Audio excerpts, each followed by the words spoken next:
Olá, meus irmãos, graça e paz.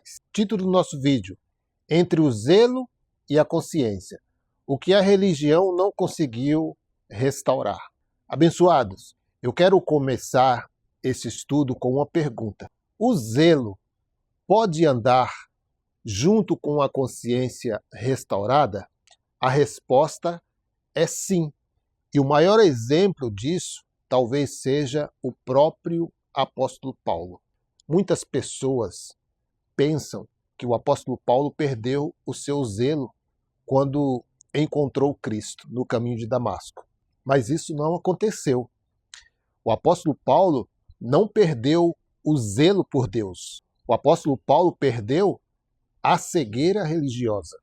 Antes de conhecer Cristo, o apóstolo Paulo já era zeloso. Isso os textos explicam exatamente isso. Ele estudava as Escrituras. Ele defendia suas tradições. Ele acreditava estar servindo a Deus, ao Criador.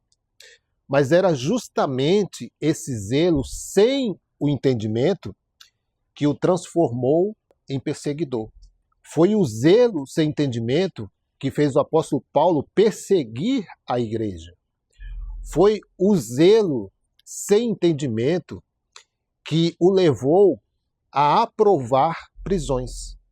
Foi o zelo sem entendimento que o levou a combater aqueles que pertenciam ao próprio Cristo. Por isso, ele mesmo escreveu mais tarde: porque lhes dou testemunho de que tem zelo por Deus, porém não com entendimento. Perceba uma coisa: o problema nunca foi o zelo, o problema era o entendimento. Quando Cristo se revelou ao apóstolo Paulo, o zelo permaneceu. O que mudou foi a direção. Antes, ele perseguia os discípulos. Agora, ele sofria ao lado deles. Antes, defendia um sistema. Agora, anunciava Cristo. Antes, era um acusador. Agora, anunciava a graça. A sua mente foi restaurada. E quando a mente é restaurada, não existe mais como continuar vivendo da mesma maneira. É por isso que eu faço uma pergunta: como que alguém pode enxergar uma manipulação e continuar aplaudindo a manipulação? Como alguém pode enxergar um erro e continuar defendendo o erro?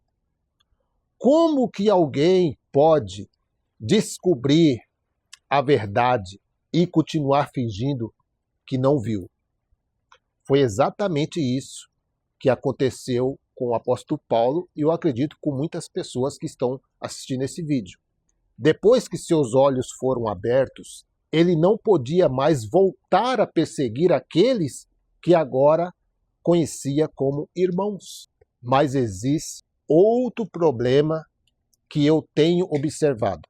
Existem pessoas que saem da religião e pensam que encontraram Cristo. Mas, na verdade, apenas saíram da religião. E existe uma enorme diferença entre uma coisa e outra. Alguns descobrem que certas doutrinas não se sustentam. Descobrem manipulações, descobrem ameaças, descobrem discursos construídos pelo medo, descobrem que muitas coisas ensinadas não eram exatamente aquilo que as Escrituras diziam, mas, em vez de encontrar Cristo, acabam se perdendo. Uns vão até para o ateísmo, outros vão para o materialismo. Outros entram em doutrinas cada vez mais estranhas. Outros transformam a liberdade em libertinagem. Outros concluem que nada mais importa. Mas isso também não é o Evangelho. A graça nunca foi uma licença para viver sem consciência. A graça nunca foi uma autorização para destruir a própria vida. A graça nunca foi um convite à irresponsabilidade. A graça é liberdade da consciência, é liberdade da culpa, é liberdade do medo, é liberdade da acusação, mas continua sendo uma vida de consciência, uma vida de entendimento, uma vida de responsabilidade. Existe outro fator que não pode ser ignorado nos dias atuais. A credibilidade das instituições religiosas já não é a mesma de décadas atrás. E isso não acontece apenas no meio evangélico, no meio gospel. Acontece na política, acontece nas mídias, acontece nas empresas, acontece em praticamente todas as instituições humanas. A diferença é que antigamente, tempos atrás, muitas coisas eram escondidas. Os escândalos demoravam anos para chegar ao conhecimento das pessoas e entrava no esquecimento. Muitas denúncias eram abafadas. Muitas histórias nunca saíam das quatro paredes. Muitas vítimas não tinham voz, mas a internet mudou completamente esse cenário. Hoje, qualquer pessoa possui um celular, um smartphone. Até crianças de 5, 7 anos têm um smartphone na mão. Qualquer pessoa grava. Qualquer pessoa fotografa. Qualquer pessoa compartilha informações em tempo real. O que antes, era escondido por anos, hoje pode ser conhecido pelo mundo inteiro em poucas horas. Por isso, vemos uma crise de credibilidade em várias instituições. E dentro do ambiente religioso não é diferente. Escândalos financeiros, abusos de autoridade, manipulações emocionais, profecias fracassadas, promessas não cumpridas, comércio da fé. Tudo isso passou a ser exposto com uma velocidade jamais vista na história. Mas aqui existe uma observação importante. O problema não é a internet em si. O problema é a informação. O problema é quando a instituição perde a capacidade de lidar com a verdade. Porque a verdade não destrói aquilo que é legítimo. A verdade apenas revela aquilo que não consegue permanecer de pé. E talvez seja exatamente por isso que tantas pessoas estão questionando sistemas que durante séculos nunca foram questionados. Não porque as pessoas ficaram mais rebeldes, mas porque hoje elas possuem acesso à informação que antes lhe era negada. O desafio, porém, continua sendo o mesmo. Não basta descobrir os erros de uma instituição. É preciso encontrar aquilo que permanece verdadeiro quando as estruturas humanas falham. Porque uma coisa é perder a confiança em homens. Outra coisa é perder a confiança no Criador, no próprio Deus. Uma coisa é descobrir os erros de um sistema.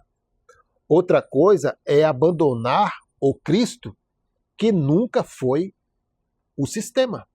E é justamente aqui que muitos se confundem. Alguns descobrem as falhas da religião e encontram uma consciência restaurada. Outros descobrem as falhas da religião e perdem completamente o rumo. Por isso, a questão principal não é apenas sair de uma estrutura. A questão principal é saber para onde estamos caminhando depois que saímos dela. Por isso, eu costumo dizer, muitos conheceram a religião somente. Poucos conheceram Cristo. E quando a religião era tudo que a pessoa conhecia, ao sair dela, ela fica sem direção. Mas quando a pessoa encontra Cristo, ela continua caminhando. Porque Cristo não é uma instituição. Cristo não é uma placa. Cristo não é um sistema. Cristo é vida. Muitas pessoas perguntam, Orlando, você está contra a igreja? Não, eu não estou contra a igreja. A igreja pertence a Cristo, mas a igreja não é aquele templo. A igreja são as pessoas em Cristo. Então, meus queridos, como que eu poderia ser contra aquilo que pertence a Cristo? Não tem como.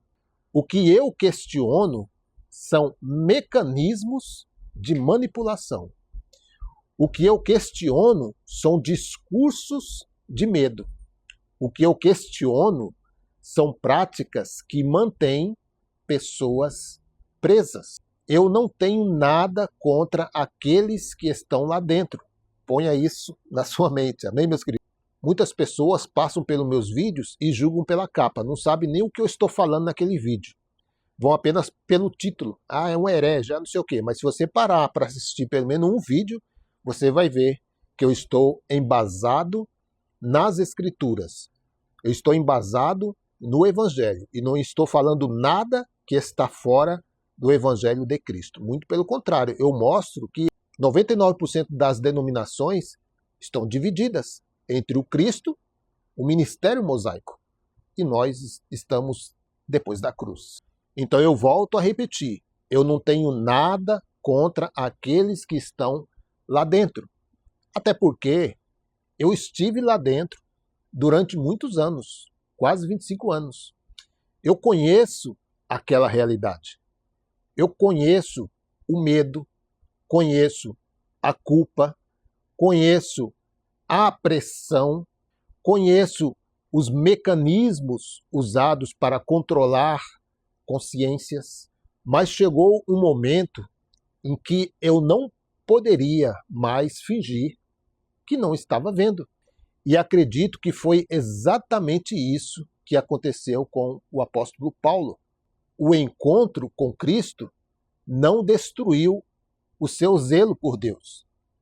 O encontro com Cristo restaurou a sua consciência. E aqui está a grande diferença. O zelo sem entendimento é perigoso. Foi o zelo sem entendimento que perseguiu Jesus. Foi o zelo sem entendimento que perseguiu os discípulos. Foi o zelo sem entendimento que perseguiu Paulo. Você pode ver em Atos dos Apóstolos. A liderança judaica daquela época determinou um jejum, que eles não iriam comer nada até que Paulo fosse morto. Para você ver a gravidade da religião sem o entendimento. Se torna perigoso. Então, meus queridos, foi o zelo sem entendimento que ao longo da história justificou abusos em nome de Deus. Mas o zelo, acompanhado de entendimento, conduz a outra coisa. Produz compaixão, produz discernimento, produz liberdade, produz maturidade, produz uma consciência restaurada. A religião em si conseguiu produzir apenas o zelo, mas muitas vezes não conseguiu restaurar a consciência. Só o Evangelho pode fazer isso. Cristo veio exatamente para isso. Não apenas criar seguidores, não apenas criar frequentadores de reuniões, não apenas criar defensores de instituições, porque eles têm zelo pelo templo. Cristo veio restaurar aquilo que estava perdido, a consciência. Por isso, a pergunta não é: você tem zelo?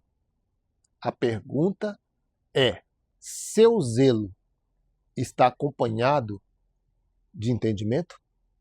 Aí se torna um zelo legítimo diante das Escrituras. Porque entre o zelo e a consciência existe uma diferença enorme. O zelo sem entendimento protege sistemas. O entendimento liberta pessoas. O zelo sem entendimento produz perseguidores. O entendimento produz servos. O zelo sem entendimento constrói muros. O entendimento constrói pontes.